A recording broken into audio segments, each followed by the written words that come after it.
What is up, race fans? My name is Owen, and welcome back to the Ben Fender podcast. And in this one, I will be reviewing the IndyCar Indy 500. So this is the 108th running of this race. This is the only race that they do a three-wide start.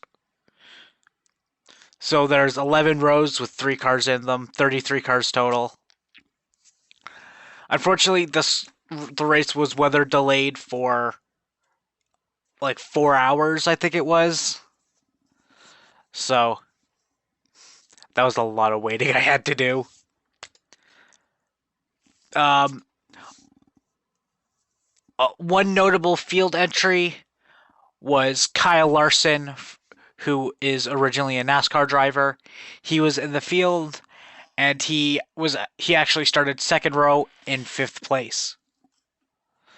So an amazing qualifying effort by him.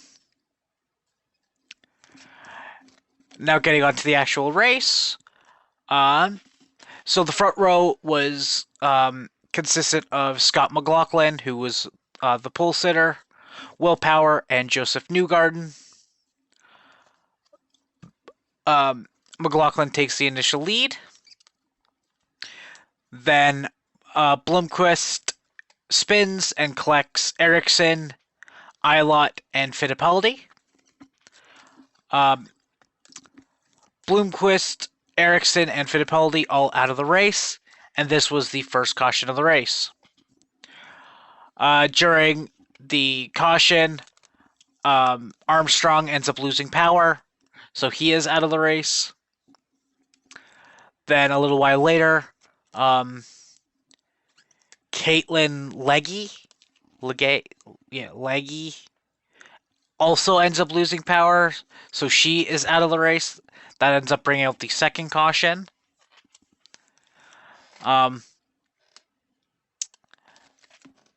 that, McLaughlin ends up winning the race off pit road. But Stingray Rob leads. Then Connor Daly takes the lead. Then Lundqvist gets into the wall, bringing out the third caution, and he is out of the race. Then McLaughlin takes the lead. Daly then takes the lead. Then McLaughlin takes the lead when Daly pit. Then Rosenqvist blows an engine, bringing out the fourth caution of the race. And he is also out of the race. After that, Rossi wins the race off pit road. But Daly ends up leading. Then McLaughlin takes the lead. Then Rob takes the lead. Then VK ends up getting an unsafe release penalty and had to start at the tail end of the field.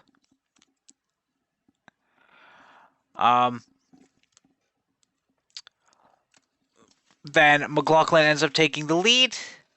Then Colton Herta hits the wall, bringing out the fifth caution of the race. He did go behind the wall, or he did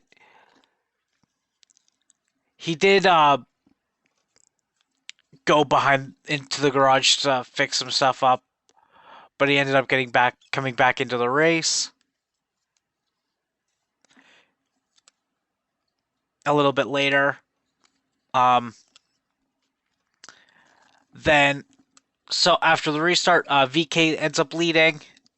Then Christian Lundgaard takes the lead. Then Kirkwood got a avoidable contact penalty where he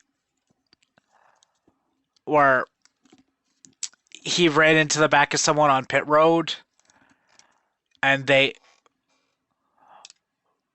but in his defense, that I forget who it was, but he was pulling into his pit, but he was pulling in from the fast lane, so he slowed down and tried to get over rather than getting over to like the transition lane. But so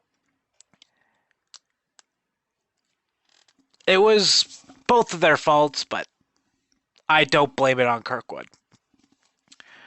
Um, After that, VK takes the lead. Then, as I said, Colton Herta ends up coming back on track. He ended up being 11 laps down. When he came back, he finished, I think it was 17 or 18 laps down, or something around there. Um, After that, Lundgaard takes a lead when VK pit. Then Pato O'Ward has a amazing save as his car as he was going into the corner, his car stepped out on him a couple times and he prevented it from going into the wall. Um, After that, Newgarden ends up taking the lead when Lundgaard pit. Ryan Hunter-Ray gets blocked by Dixon, and Ryan Hunter-Ray ends up spinning, bringing out the sixth caution, and Ryan Hunter-Ray is out of the race. Then McLaughlin ends up taking the lead. Then Andretti ends up spinning, and he ends up hitting the wall, bringing out the seventh caution. Andretti is out of the race. After that, Newgarden takes the lead. Then McLaughlin takes the lead. Then Rossi ends up taking the lead. Then Kyle Larson got a drive-through penalty as he sped coming into pit road. He locked up one of his tires and couldn't get it slowed down in time. Unfortunate for Larson. He was having an amazing day. He was in like the top 10, top 15, basically all race. Did have one little issue on like the first restart where he skipped a gear like go as he was going up, so instead of going from first to second, he went from first to third gear, which that made him drop back from like 5th to 13th or something, where he drove back into the top 10 after that. Unfortunate for him. After that, Ferrucci takes the lead, then Dixon takes the lead, then O'Ward takes the lead, then Dixon takes the lead, then Rob takes the lead, then Willpower ends up hitting the wall pretty hard, bringing out the 8th caution of the race. Then, just a lot of lead changes after this, so O'Ward takes the lead, then Rossi takes the lead, then O'Ward and Rossi trade the lead back and forth for a while until green flag pit stop start, where Dixon takes the lead, then Palau took the lead, then VK takes the lead. After that, Kirkwood took the lead. Then Little took the lead, then Carpenter took it, then Kyle Larson took it for a bit. After that, Simpson took the lead before they pit. Then Newgarden took the lead. Then Newgarden and Rossi traded the lead back and forth for a little bit until O'Ward came in, and Newgarden and O'Ward traded the lead back and forth until Newgarden came away with the lead and on the last lap, and Joseph Newgarden wins the Indy 500.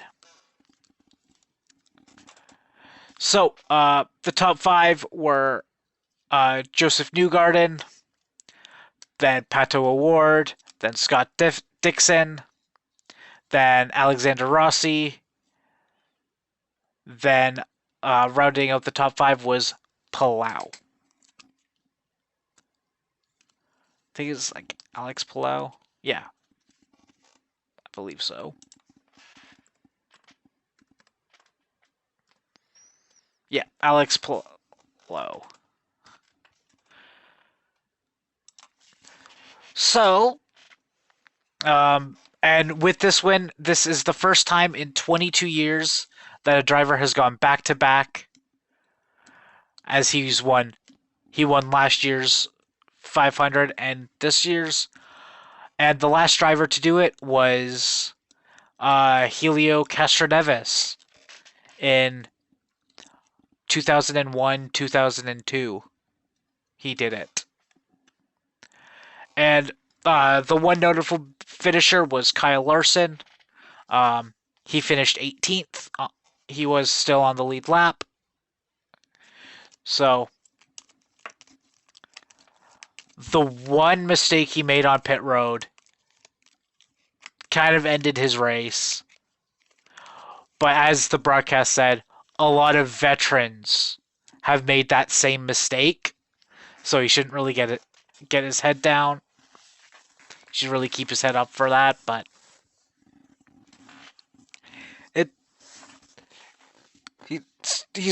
that's gonna be a tough pill to swallow for him. All in all, that was an amazing race. Honestly, there was action everywhere, action like all the time. The cautions kind of got a little out of hand in the early part of it, but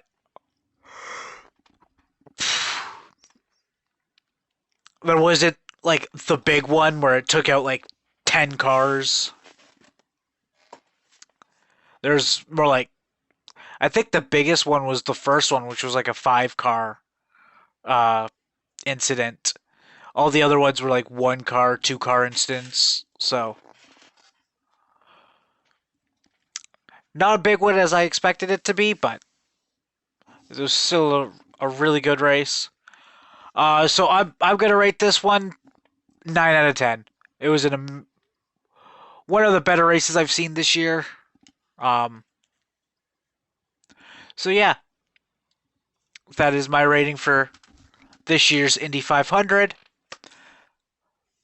Thank you all very much for watching. Please remember to like and subscribe. Go check out my other 2 channels, one being my main of Fan Ryan Tan, and the other one being a D&D one that me and my friends play Dungeons and Dragons. That is under the Boundless Shores. Please go check those guys out. And I will be doing one more Indy review this year, and that it would be the Honda Indy Toronto that is being taken on my birthday weekend in July. So, that's going to be it for this video, guys. Thank you all for watching, and we will see you next time. Peace.